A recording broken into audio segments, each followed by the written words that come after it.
Hey, my sugar bears, welcome back to my channel, Bougie AF. It's your host, J. Nicole. It's where I say stay bougie on them. It's me feeding you feminism for the soul. It's my soul food offering. It's where I apply pressure to issues by being critical and logical. Now, don't forget to like, comment, and subscribe. Now, let's get to the commentary where I can guarantee you I will be doing too much because that's just me. And like Sheree said, who's gonna check me, boo?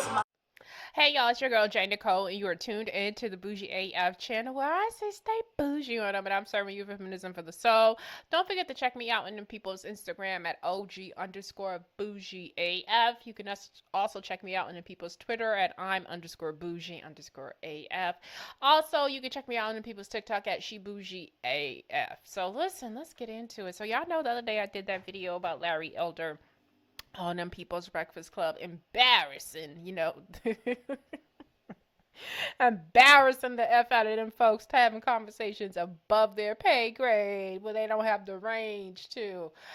With that being said, I got really interested in Larry Elder and wanted to know more. And so I started watching some other different stuff. And then I ran across this interview, or not his interview, but his show that he did, his YouTube channel, where he had did this little video that he had did talking about Ice Cube and education, and like kind of I think he was trying to pull Cube's card in terms of trying to say you ain't as hood as you think.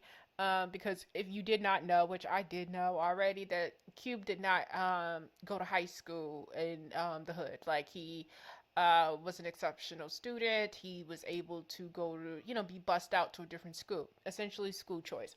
And I wanted to do this video to talk about, my support for school choice and seeing, going forward how important that's going to be for many different reasons.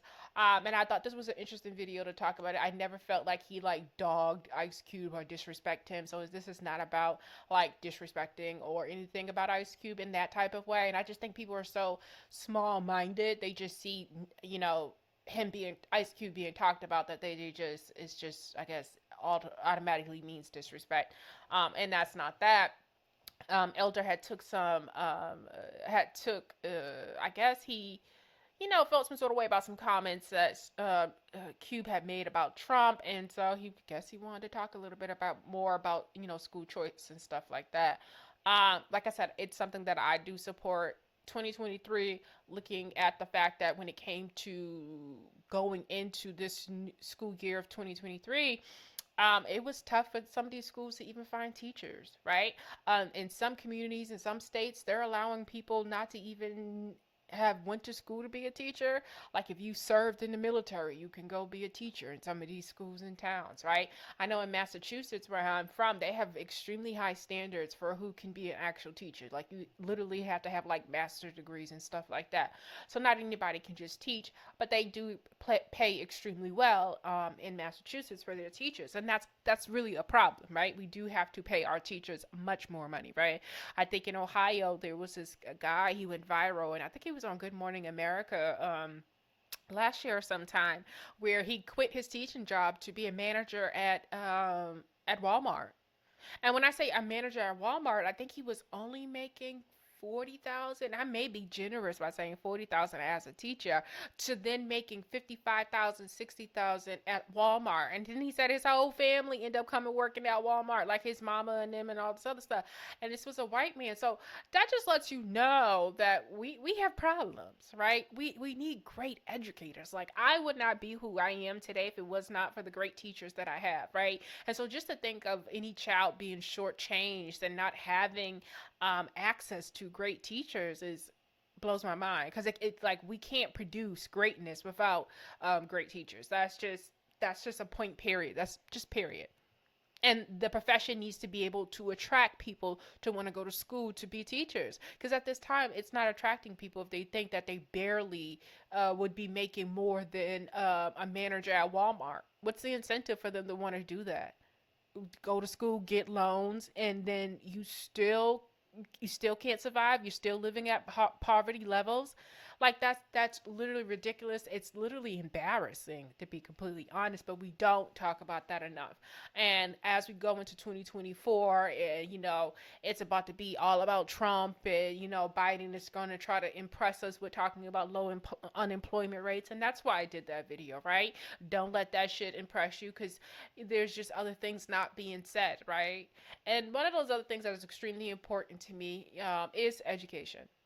And going forward, um, my views on it is that it's a budget and it's a parenting problem. It's two things going on, and you can't say it's the government not teaching and all this other stuff. There's no way I can say that without acknowledging the fact that when it comes to it, parents is the most important thing, to be completely honest with you, right? There are some roses that come up through the cracks in terms of our communities, our urban schools, right? So some people are getting educated, right? So with that being said, the other kids who may not be getting an education, a lot of times that has to do with the home, how invested those parents are into their kid. But when you start talking about funding, our federal government does give each and every student the same amount of money. The difference gets made up within like property taxes between towns and stuff like that. I come from a town that had very high average incomes, right? With that being said, my town is able to collect more taxes on the residents that live there. In return, my town is then able to invest more money into their school systems, right? And that's where the difference make up. You got the amount of money that the federal government gives, and then you have the amount of money that your state taxes is going to give towards your town, for them to invest into your schools, right? That's literally how that works. And so if you're coming from poor communities and you're coming from towns that don't have high incomes or average incomes, yeah, that does matter. That does matter. That matters because that money is invested in the schools and stuff like that. Thinking about my experience growing up in my town, I was behind when I moved to my town. So I did have to have some extra services in terms of IEP plans, right? I think thinking about my town, there's probably about 5 or 10 people in my class that probably had to have those same type of services.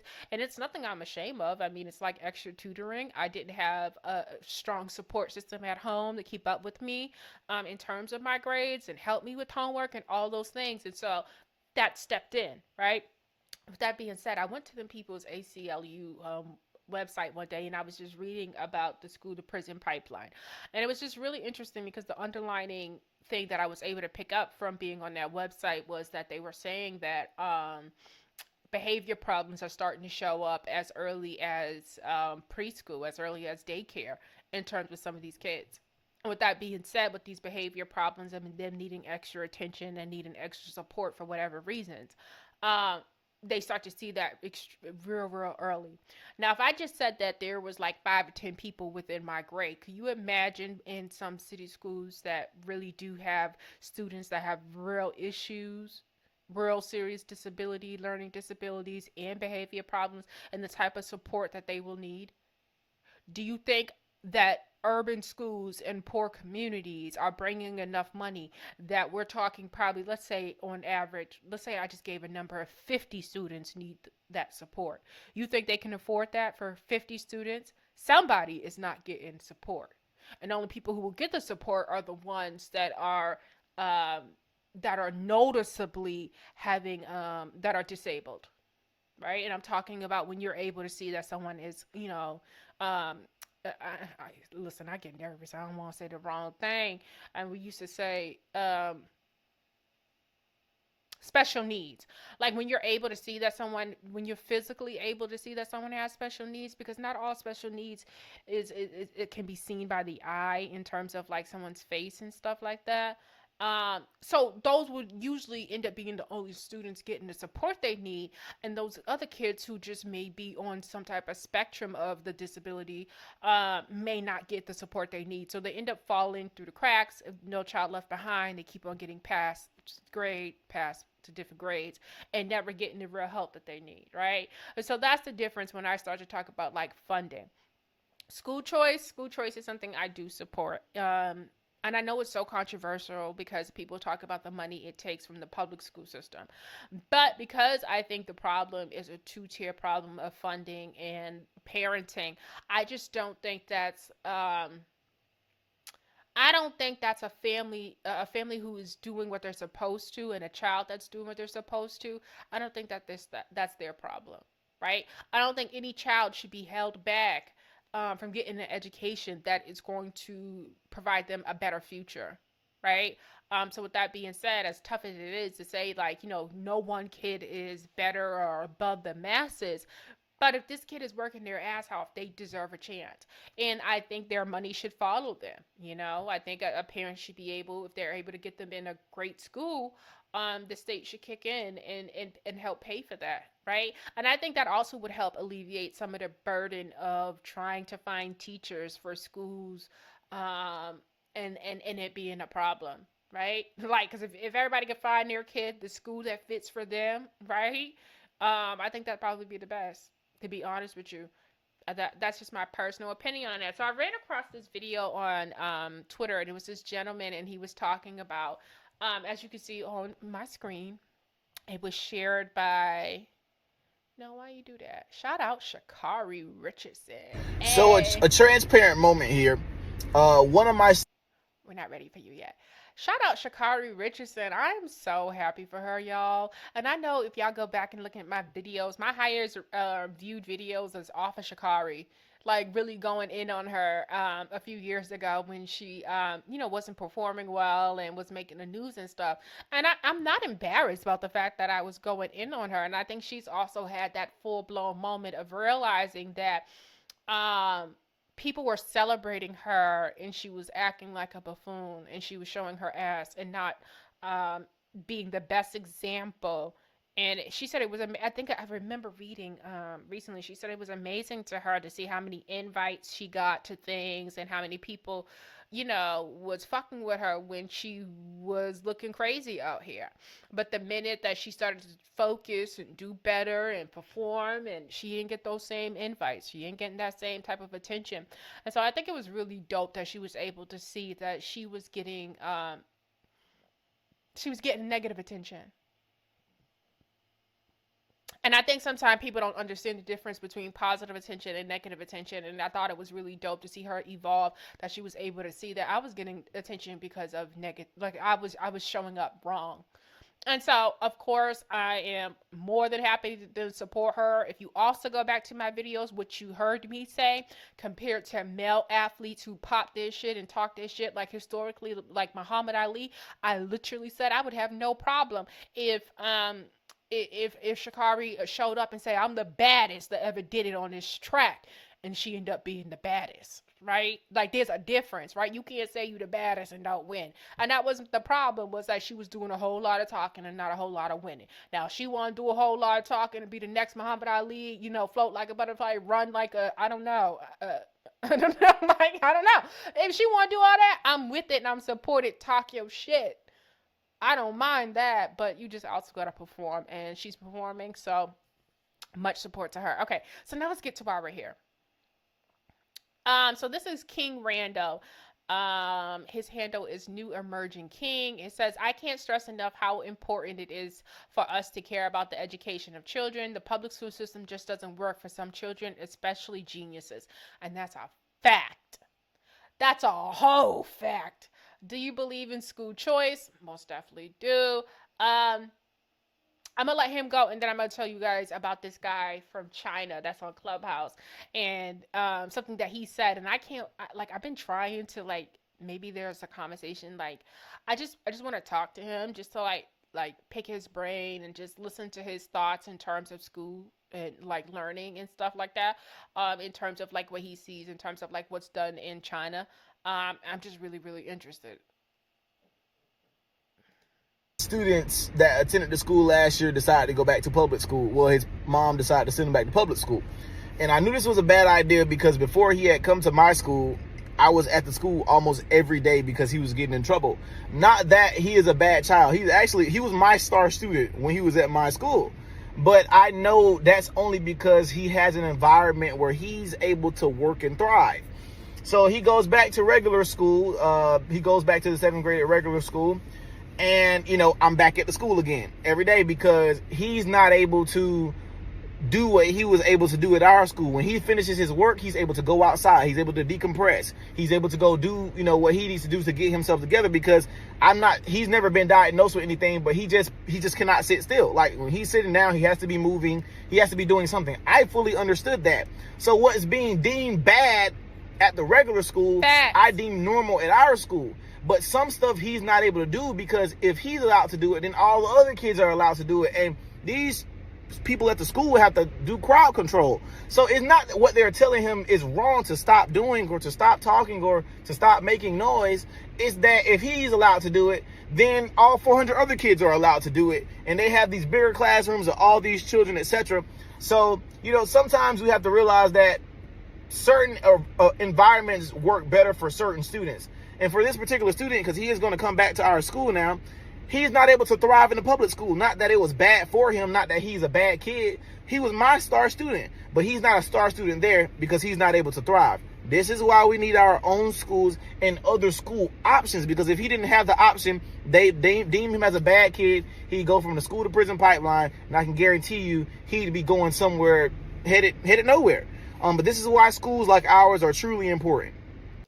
Totally agree. Totally agree. Totally agree. And talking about that school to prison pipeline, he's right. Like if kids that need different types of learning aren't recognized, a lot of times it is determined that these are bad kids, and they tend to get in more trouble because they aren't following directions for whatever reason, and then out of frustration things just become worse, right? With that being said, yeah, that's how that does happen, and I totally agree on how a student with disability shows up in this in that school. And I'm going to say disability because he's saying this kid doesn't have a disability. He has not been tested for anything. But a student with a different learning, a student with a different learning needs, right, could possibly show up in the school to prison pipeline. I can most definitely agree with that. Where I do disagree with people try to use the school to prison pipeline, they like if your kid is showing up to school with guns, if your kid is fighting and all that other stuff, and if your kids are selling drugs in school, I don't like that being included into that school to prison pipeline conversation, because your kid is a badass kid and they may need to go to prison, right? Like let's have that conversation. Like even if they do have a different learning, they still are breaking the law. And I think that's the tough part. Like, and I said this, and I wish I could remember the video when I was talking about the mayor in my city taking out all the school police out of our school, and we've seen an increase in the violence in the schools in terms of fighting and stuff like that. There's no excuse, right? Like once you start breaking the law in the adult type of way, you have to go to prison. I want to see data that shows that whether or not students are having disability issues with their learning, which essentially is causing them to get in more trouble, like cursing out the teacher, which then the teacher has to call in the school police, and then there's an interaction that happens. That is a total different interaction versus your kid getting in trouble for fighting and selling drugs. I want to see data that shows that. And then I'm able to say, now that's that school to prison pipeline. But that other shit that I think some of y'all are trying to make it seem a part of that school to prison pipeline, no, your kid is just bad. Anything else? And do you think your kid has a learning disability? And why are you not at the school trying to tend to that and get them the help they need? But if that's not what we're talking about, then no, you just got a badass kid. Back to the guy on Clubhouse from China. I remember one time he was in the room and he was on the stage and he was talking about, and this is why I do think that some of these kids you have the potential of having people being diagnosed with ADHD, autism on the spectrum, and all this other stuff, and being autistic and stuff like that. It's because when they're different and you aren't used to someone being the way they are, you tend to want to say, oh, their special needs, right? Because you're not used to that person. And I told y'all that's why I took the sexy autistic nerds, because I'm just convinced some niggas just ain't never left the hood, and so they don't know and have not ran into a lot of different types of people, and that's just not my problem. In terms of me, if you want to think something is special needs about me, just leave the hood. Have you left the hood? And I'm dead ass serious when I say it too. I don't think you've left the hood. um, but with that being said, because like I said, I come from a town, they all dope and smart, like for real, for real. So, you just ain't left the hood. I promise you, you ain't left the hood. You're used to one type of you're used to a certain type of people, right? So, but basically, even though I'm trying to be funny with this guy talking about this kid would probably have been labeled, if he continued to stay in that other school, of having behavior issues, and probably put on medication or told that he has ADHD, but the problem really truly being that he just has a different learning style. Now back to Clubhouse and the guy from China, one of the things he said, he was on stage and he was like, I'm really surprised. This is him. He said, I'm really surprised about you know, how kids are diagnosed with having all of these learning disabilities, because we don't have that problem with, you know, a whole bunch of kids being diagnosed. Now, granted, you know, he said we don't have that problem. He says what ends up happening is that we end up teaching a child around their differences. And this is where it became really even important for me. That's why I think I kind of performed better outside of, after I graduated high school, in terms of learning. I had to learn my learning style. And that didn't happen for me until after high school. But once I learned how I, you know, took responsibility for how I learned information and stuff, I can literally learn anything with that, no problem, right? With that being said, from what I gather from what this guy from China was trying to say, they make sure that they don't get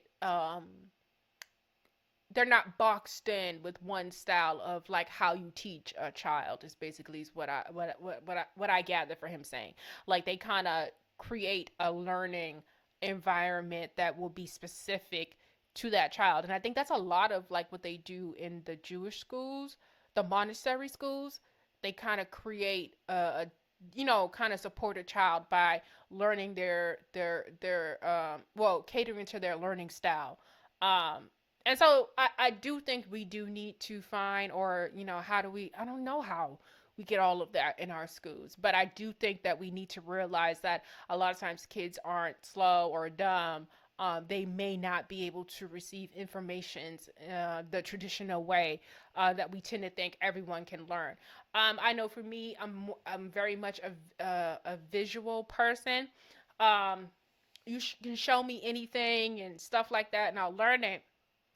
I didn't follow it up though with reading, right? Like, 'cause let's say you showed me how to do something, do this, do this, do that, and even when I take my notes, it's very like bulletin point of like this, that, and then I fill it in by going back and finding out like why that is.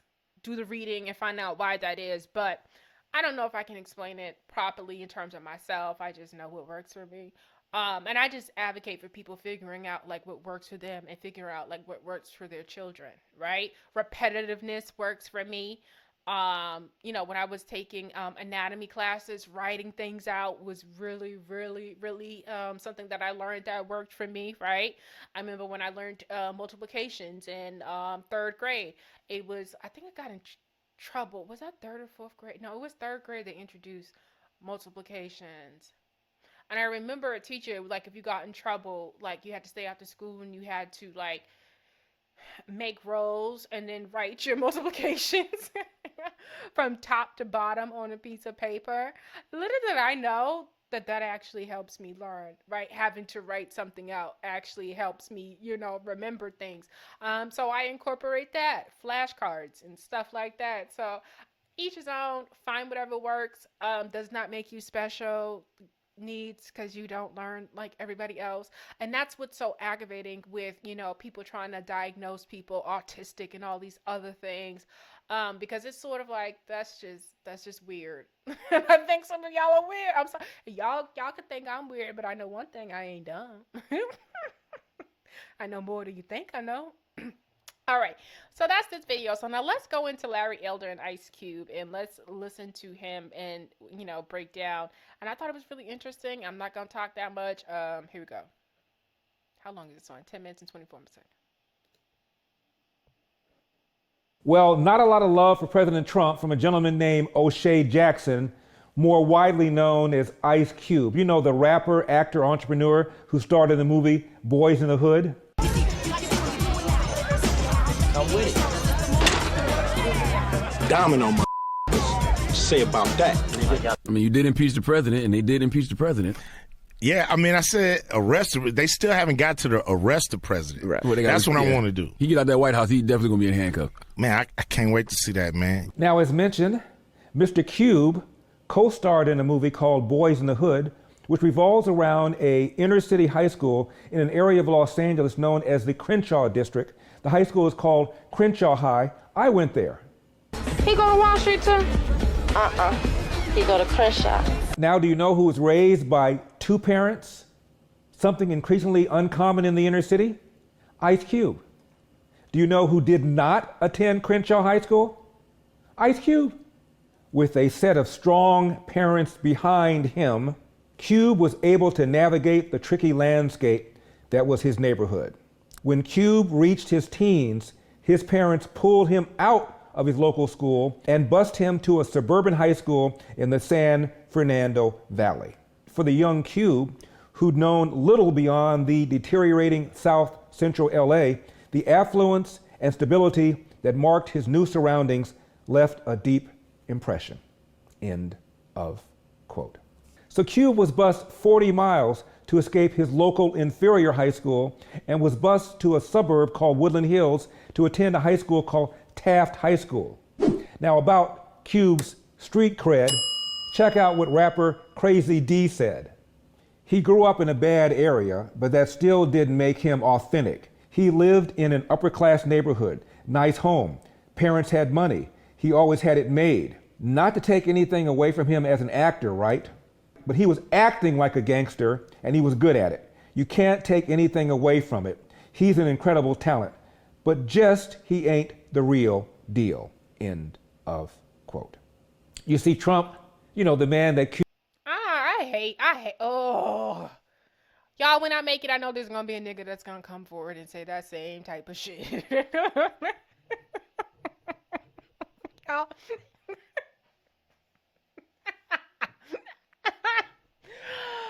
Why we do that? Like, what was the point of him doing that? He's not the real deal. Okay, so he's seen it. Right, and that's the weird part, like, to be honest with you, like, even if you talk about Tupac and his history, nobody wants to, not, some of us do know, Tupac was actually born in, I think, either Harlem or Brooklyn, New York. He grew up a little bit in Baltimore, I think, till about high school or middle school or something like that. That's where he met Jada Pinkett. He then moved to California, right? Like, that's literally his trajectory. When he was in Baltimore, though, he was in a performance arts school, so that acting y'all seen him do that came very naturally to him, so that's his background. But a lot of us knew that when it came to Tupac and his history and the things that he rapped about, it wasn't that we thought he had did all of that stuff. I think some of us was quite aware that he was like the hood poet in that type of way of telling the stories of like what he's seen in his gang banging friends. It's alleged that he even tried to be down and sell drugs, and the niggas in his neighborhood was like, man, that ain't you. You know what I mean? And looked out for him. And he was just a well-respected person, so niggas fucked with him, right? Like, but I don't think we looked at him as inauthentic, because I don't think we ever thought that he was trying to be something that he wasn't. And I feel that same way about Ice Cube, right? He's a man at the end of the day, right? So he ain't no punk. But I've never I've never felt like he tried to be anything that he wasn't supposed to. And someone like me who also grew up in the suburbs, but also, you know, went to go visit her cousins in the motherfucking Columbia Point projects every fucking summer, right? Like, so I was around hood people, so I've gotten to see some things. I've seen and had friends get murdered in the streets and all that other stuff. So I'm quite aware of like what that life is and what it's about, but I'm also not trying to be something that I'm not, right? So I don't know. I think it's tough. I think that's a part of my duality. I think that's a part of Ice Cube's duality, right? You had to get up in the morning, get on a bus, and go out to the school with them white folks, and you became who you needed to be in that environment, right? And you did really well. And then you had to get on the bus and take your ass back home to the hood, and you needed to be somebody else there too, or you're going to be a punk and get ran over. So it is what it is, and that's exactly the way I look at it. Cube wants to see in handcuffs, supports school choice. Trump wants to give parents the same option that Cube's parents had, and that is to get out of an underperforming nearby government school and possibly go to a better school. I say it again, what do you have to lose? Look, what do you have to lose? You're living in poverty. Your schools are no good. So this reads, the average black 12th grader reads at the same level as the average white 8th grader. Wow, that's crazy. But I mean, I think it's even worse now because there are numbers and reports that, you know, people are reading at 3rd and 4th grade reading levels. And, you know, 75% of black men coming out of California are unable to read. So it's just getting worse. This is The Lottery, a 2010 documentary film. So check that out. I may have to check that out myself. The problem is not the parents. The problem is not the children. The problem is a system that protects academic failure. Each year, hundreds of thousands of children enter lotteries. Oh, okay, so it's based on the lottery system. I know in Boston we have something called the Metco, and what ends up happening is that you literally have to get your kid on the list at like 2 years old, maybe even 1, and by the time they're able to go to, preschool and kindergarten, they would be in going to schools that are in the suburbs. So in Massachusetts, I know what school systems. I know Lincoln, Sudbury is actually really one of the top ones. I know Newton is on there. Where else is on there? Is Rehoboth? No, Rehoboth is not on one. Natick is on there. There's some other towns that are on. Framingham may be on there. No, I think Framingham has a good diversity. Basically, towns that don't have a lot of diversity sign up to be a part of the Metco school busing.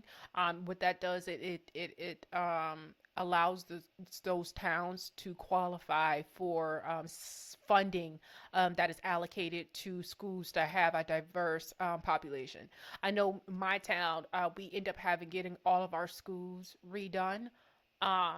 And part of the, we got a lot of money, like federal money or something like that, because we had such a diverse community. So we qualified. And so, they did all of our schools over, the elementaries, the middle, the high schools, all of them were done over because they qualified. So there is funding in that type of way, for some of these schools. And so Metco towns will get extra funding because they allow students, black students to come to their schools. Parents are literally fleeing their zone schools as they vie for seats in charter schools. The prize is a better future. A child's destiny should not be determined on the pull of a draw. Every year we wait to offer parents the choices they deserve is a year in which children's futures are destroyed. Capital that is raised to repair school buildings in Detroit is often misused. One big example was Southwestern High School. Their swimming pool was shut down in the 1990s, I believe, because couldn't pass a health inspection. The district allocated a significant amount of money to repairing the pool. The construction work was so poor that they ended up closing the pool again after it was reopened. This has only gotten worse in recent decades. From 1999 to 2012, more than $100 million was spent upgrading schools that were closed within a few years. From a high of 380 schools in 1975, only 97 are open today. Closing a school can rapidly accelerate the decline of neighborhoods in a city that is already hollowing out. Property values drop, kids travel longer distances to school, and communities fall into disrepair. When you tell people that you go to a Detroit public school, they always pity you. In order to escape poverty, you need to do three things. Number 3, don't have a kid unless you get married. Number 2, don't have a kid until you're age 20. Number 1, finish high school. Ideally a high school that's good enough so that when you graduate, you literally can read, write, and compute at grade level. Take Obama, for example. Obama went to the finest prep school in the state of Hawaii.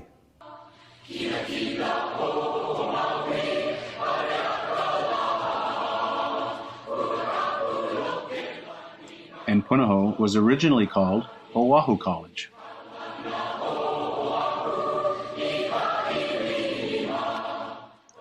The president's home is a Gothic-style mansion built in 1897 and overlooks a 76-acre campus.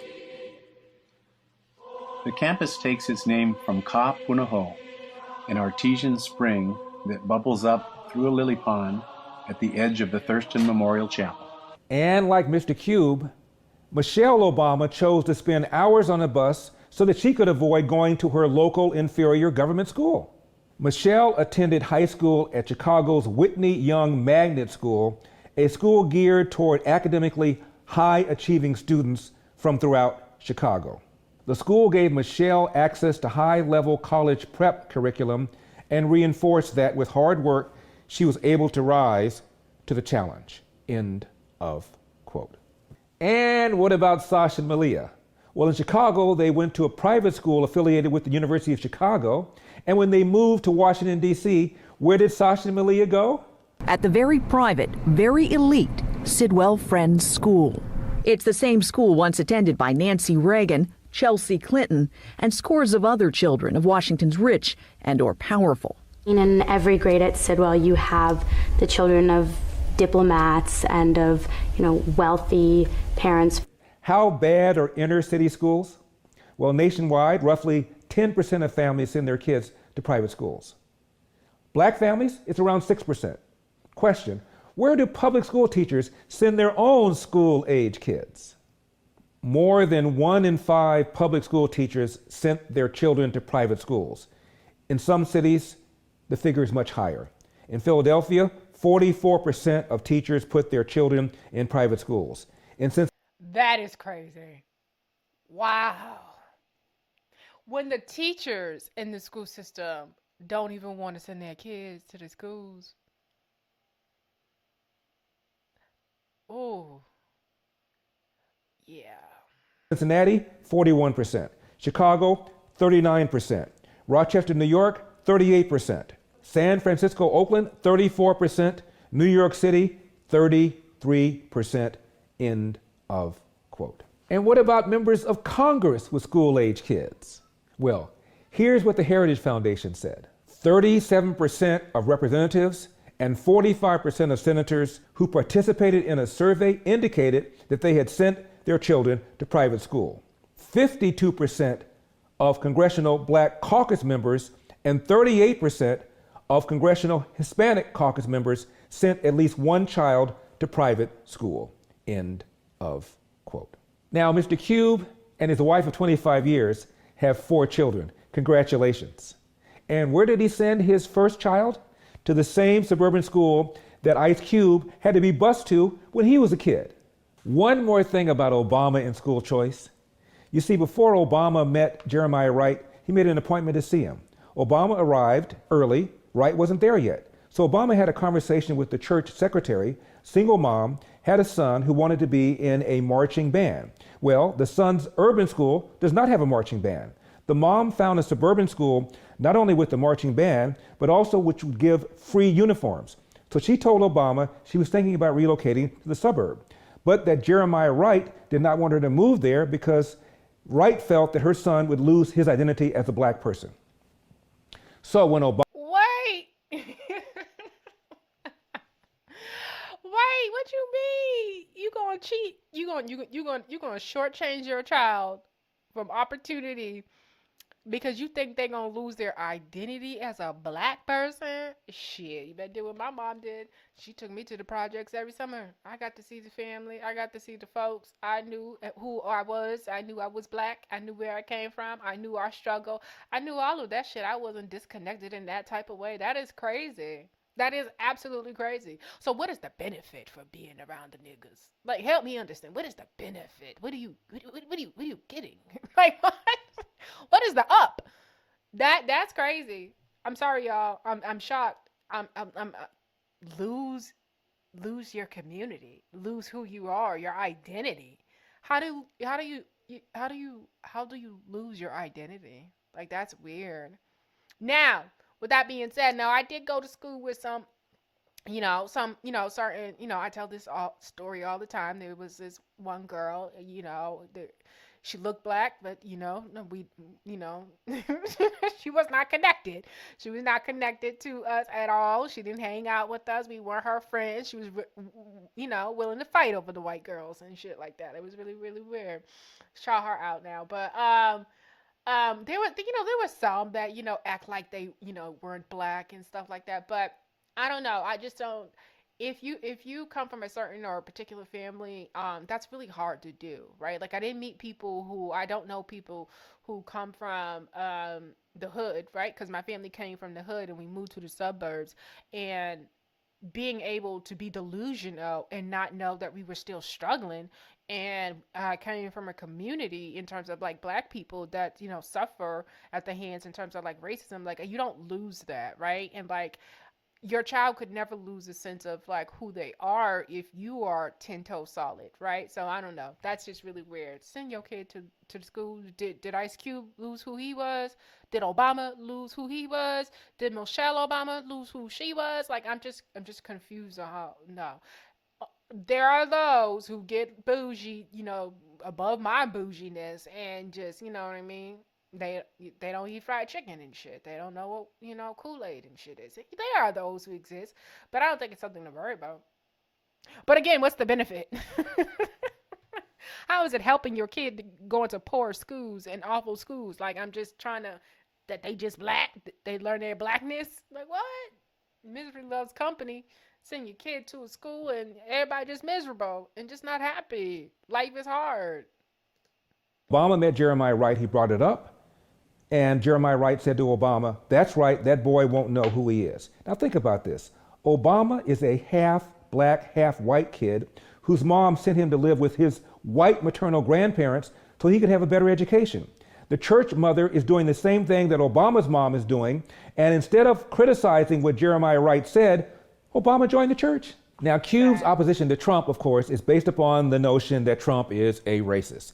And Cube is very, very concerned about racism. Do you think Hollywood is racist? Yes. Yes? Well, what else is new? Speaking of racism, I have a hypothetical for you. Assume somebody asked President Trump, "Mr. President, why do the New York Knicks keep on losing?" And Trump said, "Well, they need more white players." Would you assume that that was racist? Me too. Check this out. Hey, you're an LA guy. Why do these Dodgers keep choking, man? What's with them? They need to get some black ball players. Is that it? Yeah. I love it. Need more black players? I wonder what this gentleman would say about that. I have a dream.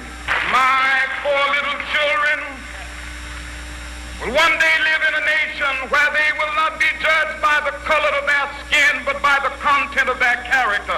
I have a dream. So, tell us again, Mr. Q, who's the... I have no idea why MLK was being enacted right there. I think that was a little far-fetched.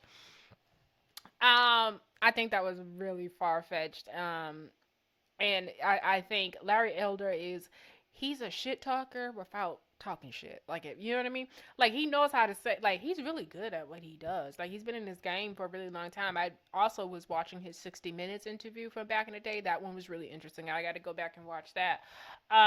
But he grew up with his mom being a Democrat and his father being a Republican. I think that also, you know, when I'm on Clubhouse and I'm hearing people dispute the fact that, you know, historically, a lot of people really do have conservative mindset.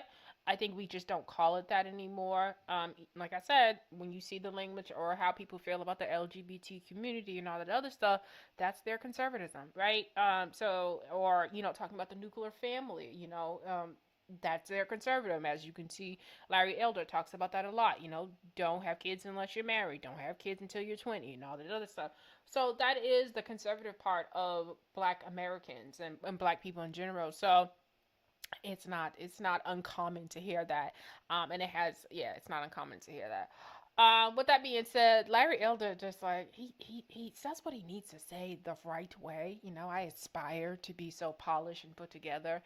But that last part about like what Cube said, you know damn well that Cube said that because, you know, we're usually really good at sports. And so basically he's just trying to say that if a white man would have said that, oh, you know, the Yankees is losing because they need more black players, that would be considered racist because he would be implying that all black people are good at sports, right? Kind of limiting them to that. So yeah, people would look at it as racist. And so he's saying, well, you're judging, you know, these players by the color of their skin, meaning that this team is not doing well because they're white, and that you're then judging black people by saying that automatically the team would be doing better if there was, you know, black players on the team because we do better at sports, right? So, like I said, Larry, he's good. He's good at what he does. Shout out my nigga Cube, ain't nothing changed. Still West Side. I'm from the west side of my town. All right, so here. Oh, damn. Larry Elder has been demonetized by YouTube. I didn't know that. What Larry do? Oh, he just telling his truth. I love how Mr. Elder just smiles all the time. Seriously, thank you so much for telling the truth and dedication to our country. It's scary to me that hearing the truth nowadays is a breath of fresh air. That is really 3 years later, and it's still a fact. Like, hearing people tell the truth is such a, you know, and it's so frowned upon. People are so offended by the truth. And even if it's your truth should not offend you, right? It should either make you better or, you know, that's the only thing that your truth can do. Larry Elder needs to be shared nationally. I recently discovered him and can't stop watching. Keep up the good work. Share, share, share. Again, another sign of conservatism within the black community. I went to Taft High School with Cube, graduated a year before him. My parents sent me there to obtain a better education, just like all the other black parents who saw that our local schools were not teaching us anything and the environment was toxic. Teen pregnancy and drug gang activity. Let me see what else. This person wrote,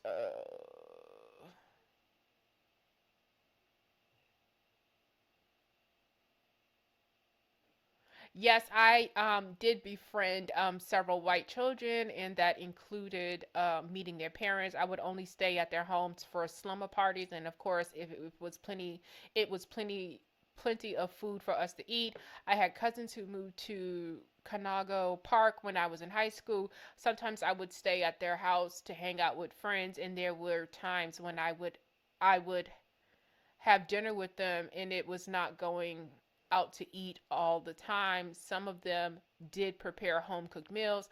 I learned a lot from my white friends, the good, the bad, and the ugly, especially about mental health. I had friends that suffered from depression and some committed suicide. My white friends were open about their issues, drugs, sex, sexual preference, and depression. Overall, I'm still grateful that I went to school in the Valley.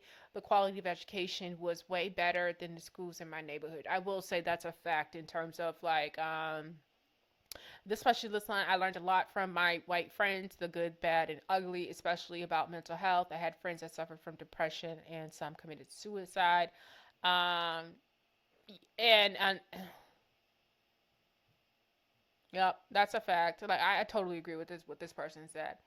Um, but also in terms of like the white community, and I think that's probably where I kind of stand out and look a little different to black people, like expressing myself and being okay with like talking about how I feel about things.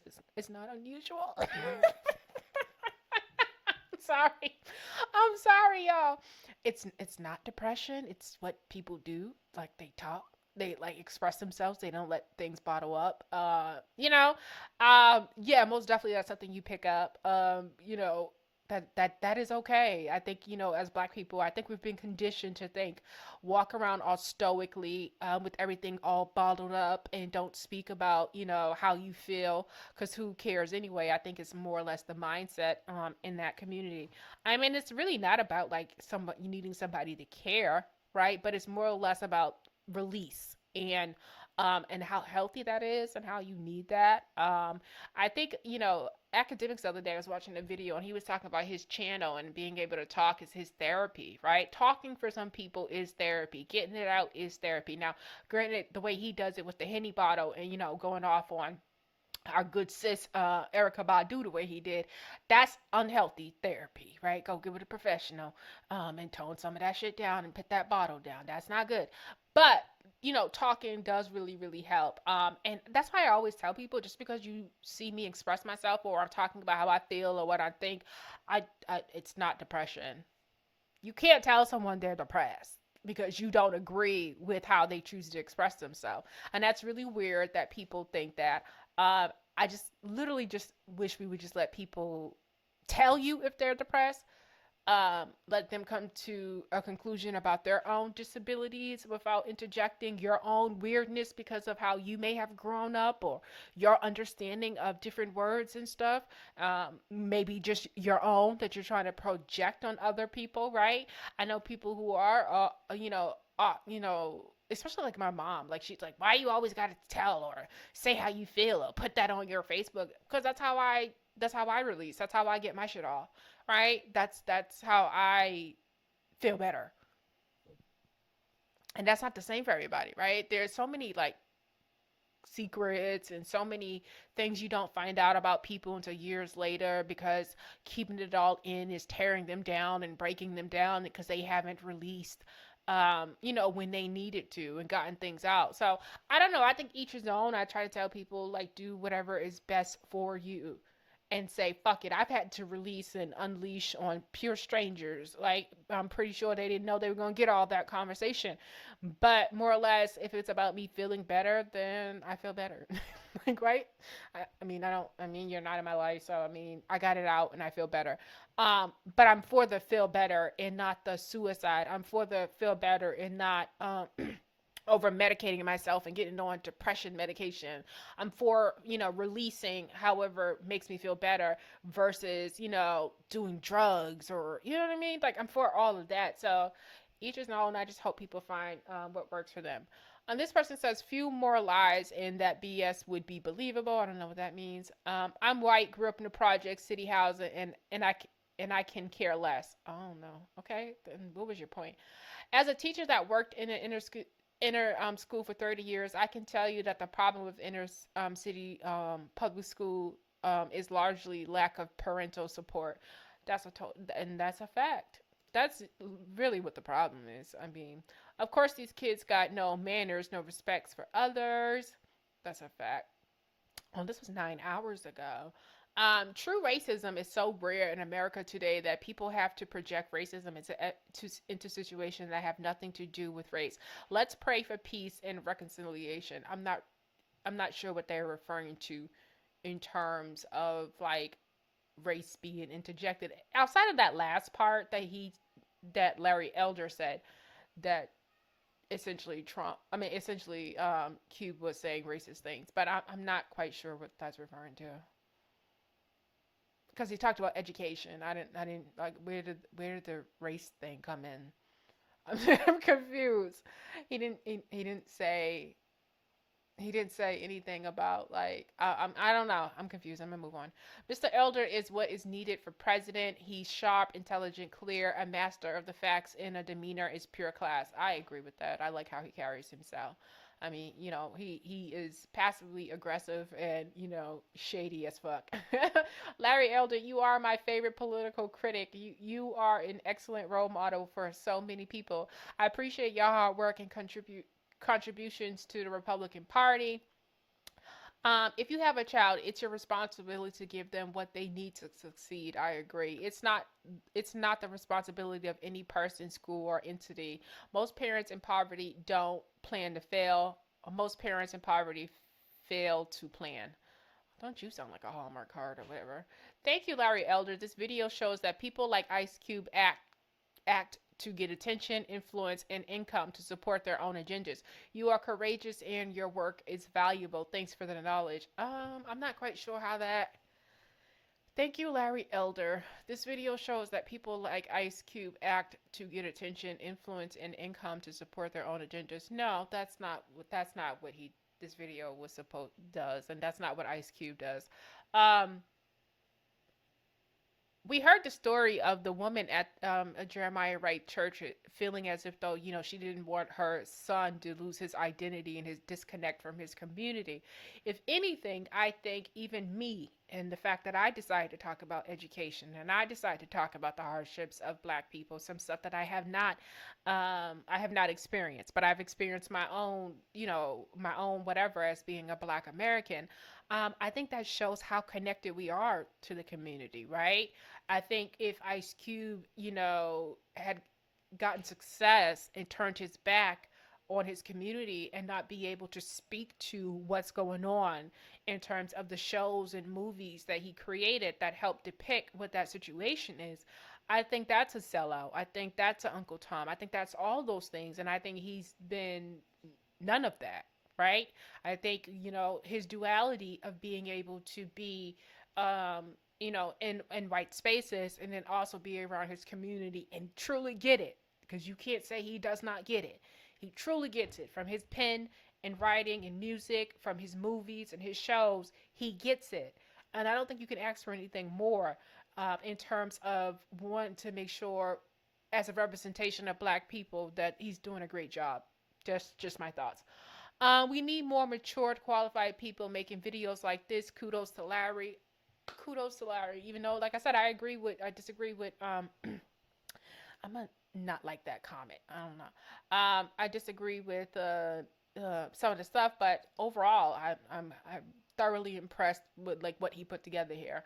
Well said. However, you failed to mention that at the same time Obama's daughters were attending school in Washington, his administration canceled the vouchers for students attending that school. Arrangements were made to cover that gap, and the voucher children attending were grandfathered in to continue. Yeah, that's hypocritical. No, that is extremely hypocritical. That's extremely hypocritical. One of my best discoveries on YouTube is Larry Elder. He tells the truth and smiles at the same time. Him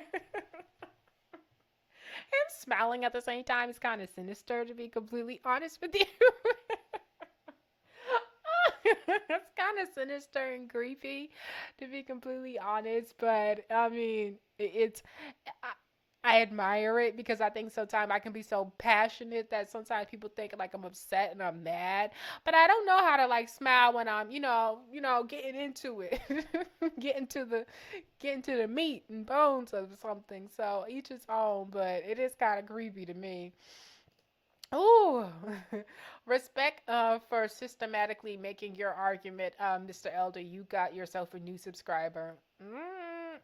And y'all, these are some Black people underneath here, right? Larry, I love you, and I really agree with a lot you have to say. When I was a kid, I grew up in one of the harder suburbs in Chicago. When my brother and I were coming of age, my parents decided that they did not want us going to the middle school with metal detectors. So my parents looked into Catholic, aka private school. My mother told my friend, who was one of my best friends, about the opportunity. She is Black. The school denied her application after telling my mother to send more people their way. My mother went to the school straight away and made sure that she was able to enroll. That was in the 90s. I was shocked and proud and still am today. I do think systemic racism exists because I have witnessed it myself. I think we need to examine what is going on and keep an open mind. I agree. I am a conservative with some liberal views. I totally agree with that. Neither are radical. I just hope that we can all see the underbelly and realize that as far as we have come, we are not quite there yet. I am half Hispanic, half white, that had dealt with it living in Ozarks, Missouri. It is real, and it is there. Just like the election was stolen. Oh, okay, lost me there. It's there, and it just takes us all being open and honest to change the trajectory of the U.S. and the world for that matter. Thank you, Larry, for being the truth. I agree with everything that person said, except for that the election was stolen. Systemic racism still exists, and like I said, in that last video where they were unable to, point it out to Larry in a way to have that conversation. I think he does have some talking points that he wants to stick to, help him, stand out as, for being a conservative Black person. Going against the grain is saying that systemic racism does not exist. And I do think that's a part of how he, stays relevant, right? But I think he's lying when he says that he doesn't think it's a real thing, to be honest with you. And I think it's for what I just told you, attention. But I still fuck with majority of what he says. Larry Elder has a national radio show. He is neither pro-white or pro-black. He is pro-true. He calls out the BS. Thank you, Larry. In Sweden, school choice is such a fundamental right. Who would ever want to revoke that right? I'm sorry, but your left is straight up insane. Oh, I can promise you our left and social democrats aren't even that freaking dumb. Love your breakdown of American politics. It makes it easy for us Europeans to understand it as well. Well said, Larry. You're right on point. Your inspirational makes us feel that we're on the right track. Ice Cube isn't afraid of the police, but the homeowner association really scares him. Every time I hear I have a dream from him, I get chills. Amazing speech. Shame not all took on board what he said. Of course we love MLK's speech. I just hate that he used that there. The shade Ice Cube. That was weird. As far as school choice and the voucher system, busing students around is not the solution. It is if it works. The answer is to put the union in check and put the proper teachers in struggling neighborhoods. How you get the proper teachers or good teachers if you don't want to pay them? Right? The issue is so big that one parent that has wants to get a great education for their school, get great education for their kid, doesn't have time to worry about the fact that y'all can't attract great teachers, right? Like your main focus is to put your child in the best position. My 2-year-old niece, me and my sister, we talk about her education. We've been talking about her education since she's been 6 months old. Like literally, we literally have it. Like, I look into schools, we looked at daycares, I looked at monastery schools. I mean, one monastery school was like $30,000 for a year. I said, hot damn, $30,000. You better be able to guarantee my niece is gonna get into Harvard or Howard with that type of $30,000. But we've been looking into the schools is basically what I'm trying to say to you. And so, I think ultimately we've decided, like me saying she's my child, but I don't care. Ultimately we know that she is going to end up being, going to a school a town where her father works at, or she'll be going to the school where we went to school at. So, because her grandparents still live there. So, yeah, it's something that you start to think about early, right? And I do think probably goes back to that last comment that that talked about, parents plan, right? And so her education and where she's going to be at is extremely important. And we are already on it. And she's like the smartest little 2-year-old. Like, she speaks in complete sentences, y'all. Like, if somebody's calling my phone and she looks over, she says the name. She says the name at 2 years old. She counts and all that. She knows her colors and all that. And I'm saying that. And of course, I'm a brag because that's my motherfucking niece, y'all. But at the same time, we have to be like, I know that there are kids at 5 and 6 years old that are showing up unable to do some of the things that I see my 2-year-old able to do at 2 years old. Right? So I don't know. We're at a bad place. We just have to get better, talk about it honestly. Yeah, and just talk about it honestly. So that's all I got, y'all. I thought that was really interesting. I hope y'all like it. Check out Mr. Larry Elder. I'm subscribing. I don't know how I didn't. I'm liking. And I may come back and do the 60-minute interview, but that was really, really long. But I just thought his background and his upbringing was so unique to me, right? Like his father is the definition of like black conservative Republican. Worked, I think he's had 3 jobs, went to night school, and got his education, supported his family. Like, one of those. He most definitely is the definition of pull yourself up by the bootstraps. So I can most definitely see how Larry Elder, is the way he is. And then he said his mom is a Democrat. And she was extremely interesting. That back in the day, she used to call in and be a part of his show. And they used to go back and forth. I thought that was interesting. Very interesting guy. All right, y'all. Y'all know how we do it here. We keep it bougie SF. We keep it posh SF. We keep it black SF. And y'all keep coming black, y'all. You also keep me in blessed SF. Kiss, kiss, kiss, kiss. And I am out. Bye.